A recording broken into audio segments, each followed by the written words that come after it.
পেঁপেকে সবজি হিসেবে অনেকেই কিন্তু খেতে পছন্দ করেন না।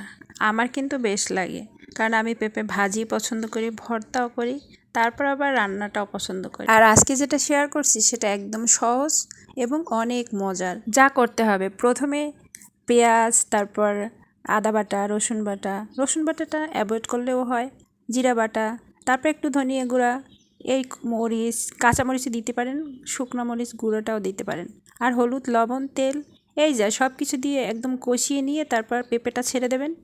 পেঁপেটা একটু কষানো হয়ে গেলে সেটায় পানি দিয়ে দেবেন। আর যখন হাফ সেদ্ধ হয়ে যাবে পেঁপেটা, তার উপরে এরকম ডিম ছেড়ে দেবেন আর একটু ঢেকে রাখবেন। ঢেকে রাখার পরে দেখবেন হয়ে গেছে আপনার ডিম দিয়ে পেঁপে রান্নাটা। আর এই রান্নাটা কিন্তু অনেক বেশি মজা লাগে। আমি তো খেয়েছি, আমার ছেলে মেয়ে দুজনেই খুব পছন্দ করেছে এবং খেয়েছে, তারা কোনো অভিযোগও করেনি।